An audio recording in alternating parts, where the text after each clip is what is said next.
नमस्कार साथियों। कल राष्ट्रपति जी का उद्बोधन 140 करोड़ देशवासियों के आत्मविश्वास की अभिव्यक्ति था।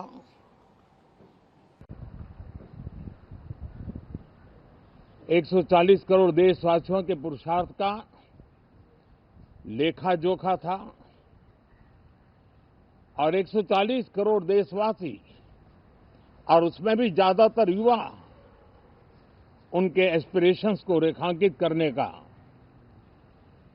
बहुत ही सटीक उद्बोधन सभी सांसदों के लिए कई मार्गदर्शक बातें भी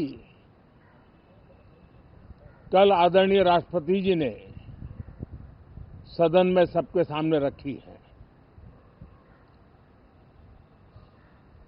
सत्र के प्रारंभ में ही और 2026 के प्रारंभ में ही आदरणीय राष्ट्रपति जी ने सांसदों से जो अपेक्षाएं व्यक्त की हैं, उन्होंने बहुत ही सरल शब्दों में राष्ट्र के मुखिया के रूप में जो भावनाएं व्यक्त की हैं, मुझे पूरा विश्वास है कि सभी माननीय सांसदों ने उसको गंभीरता से लिया ही होगा और ये सत्र अपने आप में बहुत ही महत्वपूर्ण सत्र होता है। ये बजट सत्र है। 21वीं सदी का एक चौथाई हिस्सा बीत चुका है। ये दूसरे चौथाई का प्रारंभ हो रहा है और 2047 विकसित भारत के लक्ष्य को प्राप्त करने के लिए ये महत्वपूर्ण 25 वर्ष का दौर आरंभ हो रहा है और ये दूसरे क्वार्टर का, इस शताब्दी की दूसरे क्वार्टर का ये पहला बजट आ रहा है और वित्त मंत्री निर्मला जी देश की पहली वित्त मंत्री ऐसी है, महिला वित्त मंत्री ऐसी है जो लगातार 9वीं बार देश के संसद में बजट प्रस्तुत करने जा रही है। ये अपने आप में एक गौरव पल के रूप में भारत के संसदीय इतिहास में रजिस्टर हो रहा है। साथियों, इस वर्ष का प्रारंभ बहुत ही पॉजिटिव नोट के साथ शुरू हुआ है। आत्मविश्वास भरा हिंदुस्तान आज विश्व के लिए आशा की किरण भी बना है, आकर्षण का केंद्र भी बना है। इस क्वार्टर के प्रारंभ में ही भारत और यूरोपियन यूनियन का फ्री ट्रेड एग्रीमेंट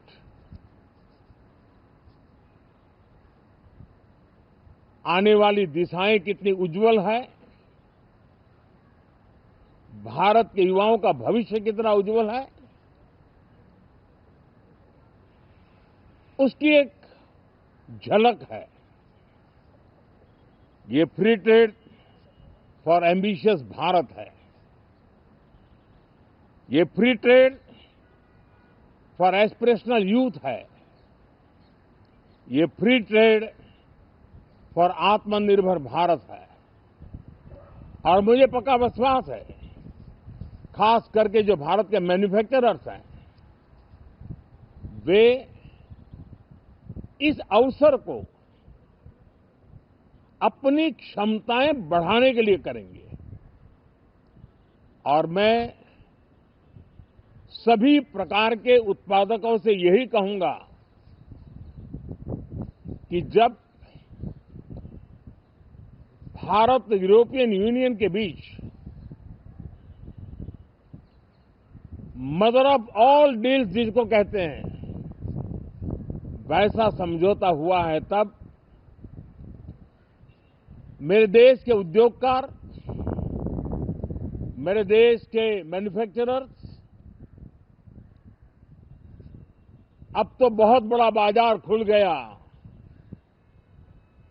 अब बहुत सस्ते में हमारा माल पहुंच जाएगा, इतने भाव से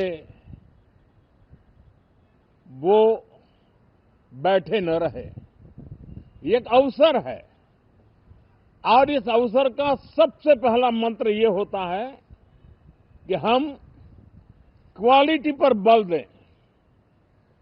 हम अब जब बाजार खुल गया है तो उत्तम से उत्तम क्वालिटी लेकर के बाजार में जाएं, और अगर उत्तम से उत्तम क्वालिटी लेकर के जाते हैं तो हम यूरोपियन यूनियन के 27 देशों के खरीदारों के पैसे ही कमाते इतना नहीं, क्वालिटी के कारण से हम उनका दिल जीत लेते हैं और वो लंबे अरसे तक प्रभाव रहता है, उसका दशकों तक उसका प्रभाव रहता है। कंपनियों का ब्रांड देश के ब्रांड के साथ नए गौरव को प्रस्थापित कर देता है। और इसलिए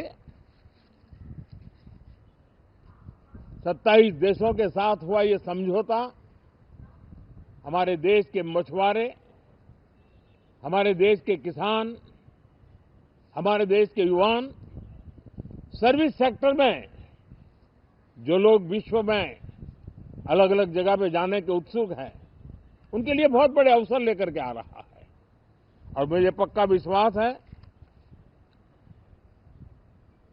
एक प्रकार से कॉन्फिडेंट, कॉम्पिटिटिव और प्रोडक्टिव भारत की दिशा में ये बहुत बड़ा कदम है। साथियों, देश का ध्यान बजट की तरफ होना बहुत स्वाभाविक है, लेकिन इस सरकार की ये पहचान रही है रिफॉर्म, परफॉर्म एंड ट्रांसफॉर्म। और अब तो हम रिफॉर्म एक्सप्रेस पर चल पड़े हैं, बहुत तेजी से चल पड़े हैं। और मैं संसद के भी सभी साथियों का आभार व्यक्त करता हूं कि इस रिफॉर्म एक्सप्रेस को गति देने में वे भी अपनी सकारात्मक शक्ति को लगा रहे हैं और उसके कारण रिफॉर्म एक्सप्रेस को भी लगातार गति मिल रही है। देश लॉन्ग टर्म पेंडिंग प्रॉब्लम्स अब उससे निकल करके लॉन्ग टर्म सॉल्यूशंस के मार्ग पर मजबूती के साथ कदम रख रहा है। और जब लॉन्ग टर्म सॉल्यूशंस होते हैं तब प्रेडिक्टेबिलिटी होती है जो विश्व में एक भरोसा पैदा करती है। हमारे हर निर्णय में राष्ट्र की प्रगति ये हमारा लक्ष्य है, लेकिन हमारे सारे निर्णय ह्यूमन सेंट्रिक है। हमारी भूमिका, हमारी योजनाएं ह्यूमन सेंट्रिक है। हम टेक्नोलॉजी के साथ स्पर्धा भी करेंगे, हम टेक्नोलॉजी को आत्मसात भी करेंगे, हम टेक्नोलॉजी के सामर्थ्य को स्वीकार भी करेंगे, लेकिन उसके साथ साथ हम मानव केंद्रीय व्यवस्था को जरा भी कम नहीं आंकेंगे।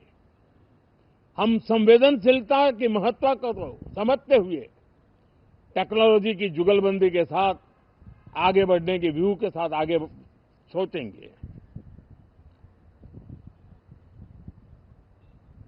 जो हमारे टीकाकार रहते हैं साथी,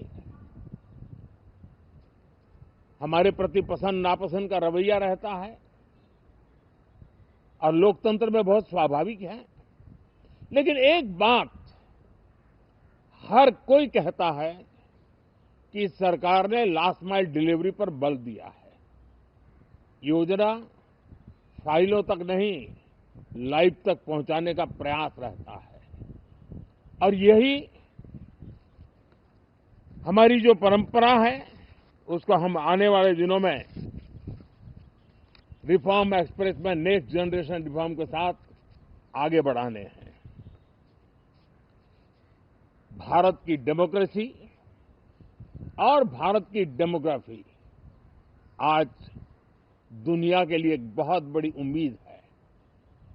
तब इस लोकतंत्र के मंदिर में हम विश्व समुदाय को भी कोई संदेश दें हमारे सामर्थ्य का, हमारे लोकतंत्र के प्रति समर्पण का, लोकतंत्र की प्रक्रिया के द्वारा हुए निर्णयों का सम्मान करने का ये अवसर है और विश्व इसको जरूर स्वागत भी करता है, स्वीकार भी करता है। आज जिस प्रकार से देश आगे बढ़ रहा है, आज समय व्यवधान का नहीं है, आज समय समाधान का है। आज प्राथमिकता व्यवधान नहीं है, आज प्राथमिकता समाधान है। आज भूमिका व्यवधान के माध्यम से रोते बैठने की नहीं है, आज हिम्मत के साथ समाधानकारी निर्णयों का कालखंड है। मैं सभी माननीय सांसदों से आग्रह करूंगा कि वे आएं, राष्ट्र के लिए आवश्यक समाधानों के दौर को हम गति दें, निर्णयों को हम शक्ति दें और लास्ट माइल डिलीवरी में हम सफलतापूर्वक आगे बढ़ें। साथियों, आप सबका बहुत बहुत धन्यवाद, बहुत बहुत शुभकामनाएं।